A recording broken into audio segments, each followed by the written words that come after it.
Husband doctor साहब अपनी report नहीं करवाता। वो कहता है कि अगर मेरी रिपोर्ट ख़राब होती तो पहले मिसकैरेज ना होता या पहले बच्चे ना होते। या हस्बैंड ये कहता है कि जनाब मेरी दूसरी बीवी के अंदर से 2-3 बच्चे हैं तो मैं अपनी रिपोर्ट क्यों करवाऊँ।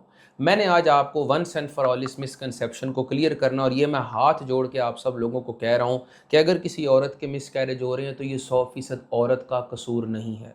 अगर किसी औरत को हमल नहीं हो रहा तो ये 100% औरत का कसूर नहीं है। अगर एक मर्द के जनाब एक बीवी में से बच्चे हैं और दूसरी सौतन में से बच्चे नहीं हो रहे तो ये 100% औरत का कसूर नहीं है।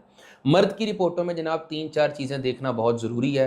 अगर आपकी मॉर्फोलॉजी ख़राब है तो बिल्कुल ये मिसकैरेज की वजह बन सकती है। अगर आपकी मोटिलिटी का मसला है तो ये लाजमी आपके हमल ना होने की वजह बन सकती है। अगर आपको ओलिगोस्पर्मिया यानी कि स्पर्म काउंट कम है तो ये लाजमी आपके हमल ना होने की वजह बन सकती है। अगर आपके पहले बच्चे थे या पहले मिसकैरेज हुए थे या दूसरी बीवी से बच्चे हैं और आप 5-6 साल के बाद बच्चा नहीं हो रहा, तो मैंने काफ़ी सारे ऐसे मर्द हज़रात भी देखे जिनकी रिपोर्ट्स में प्रॉब्लम आ जाती है। मतलब अगर औरत की वक्त के साथ साथ एजिंग हो रही है, उसकी एग क्वालिटी ख़राब हो रही है, तो मर्द की रिपोर्ट्स के अंदर भी प्रॉब्लम आ सकती है।